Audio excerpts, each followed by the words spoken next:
u diplomuan vetëm 6.000 vetë. Në ditën e Europës, kryeministri Berisha ka zgjedhur qytetin e Elbasanit për t'i bërë edhe një rrthjerrje opozitës për votimin e 3 ligjeve si kusht të integrimit të vendit në Bashkimin Evropian.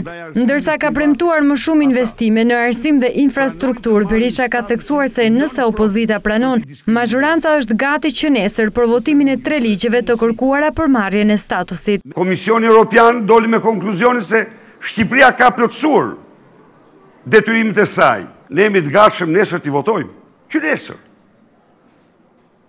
Ne kemi deklaruar se thrasim referendumin si një mas in extremis, por rast se opozita vendos të votoj, ne jemi të gatshëm të votojmë këtë ligje. Ai akuzoi edhe kryetarin e Partisë Socialiste se ka marrë peng integrimin e vendit në Bashkimin Evropian duke bërë me të pazare politike. Zoti Rama, në mënyrën më paradoksale, më të papranueshme, këto ligje nuk u votuan.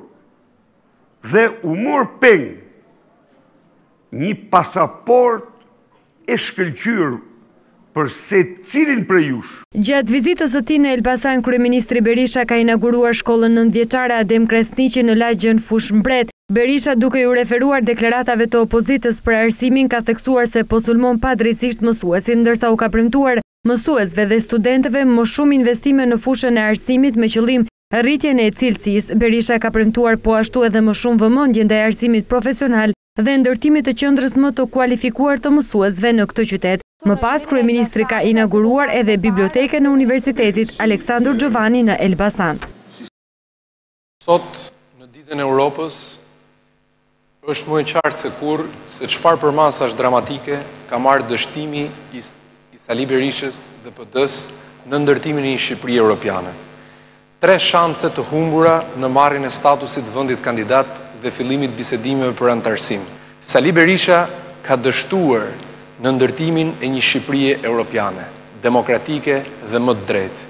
Tentativa e tij flagrante për të deformuar me çdo kusht procesin zgjedhor, kokforcia me cilën po i përgjigjet paralajmërimeve dhe thirrjeve gjithnjë më serioze që vijnë nga partnerët ndërkombëtar për koston që kjo do të kishte për vendin, janë prova më e qartë se Sali Berisha e ka bërë zgjedhjen e tij.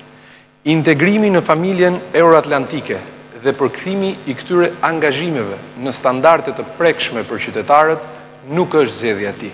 Ndërtimi i Shqipërisë Europiane do të kalojë nga zgjedhjet e lira e të ndershme dhe forcimi i institucioneve demokratike e realisht pavarura në shërbim të qytetarëve dhe jo pushtetit të radhës.